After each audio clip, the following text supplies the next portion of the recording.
কি করছো তুমি? সকালবেলা চা খাইনি, চা না খেলে আমার ভালো লাগে না। তো তাই জন্য চিন্তা করলাম একটা বুদ্ধি করা যায়। এর মধ্যে দিয়ে দিয়েছি সেটা, জল দিয়ে গরম জল বসিয়ে দিয়েছি। আর এই যে দুধ, কেননা গ্যাস নেই তো, বিকেলে ইচ্ছে করলে হয়তো চা করতে ইচ্ছে করলেও হয়তো পারবো না। এই দুধ দিয়ে দিলাম। আর কি দেবো জানো?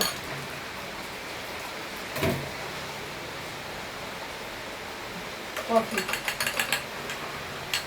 কি হয়ে গেল? কফি হয়ে গেল। বুদ্ধিটা কেমন বলো তো তোমরা বন্ধুরা? সুপার। কি করব, মানে এখন আমার যেহেতু গ্যাস নেই, আমাকে বুদ্ধি করে কাজ করতে হবে, তাই না? বেখেয়ালে কাজ করলে আমাকে চলবে না। এদিকে ভাত হয়ে গেল, এদিকে আমি এই যে একটু কফি বানিয়ে নিলাম চট করে।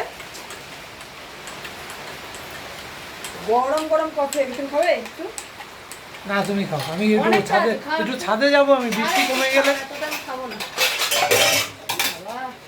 বৃষ্টি কমে গেলে আর ওই যে ঝাঁপ দিতে পারবো না। এখন যদি অল্প অল্প খাই দুজনে একটু একটু করে, আমার চাওয়ার ভাত খাওয়ার টাইম হয়ে যাবে তো। রান্না যদিও এখনো হয়নি। কি বলতো, নেশাতে একটু চা খাওয়ার সকালবেলায়। চা ওই যে কথায় বলে না, দুধের স্বাদ ঘোলে মেটানো, তো এখন আমি চায়ের স্বাদ কফিতে মেটাচ্ছি, বুঝলে? কিছু করার নেই,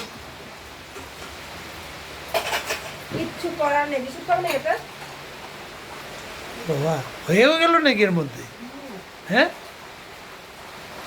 ভালো হয়েছে, হেভি টেস্ট। হেভি টেস্ট কিনা জানি না, তবে ভালো, মানে খাওয়ার মতন হয়েছে।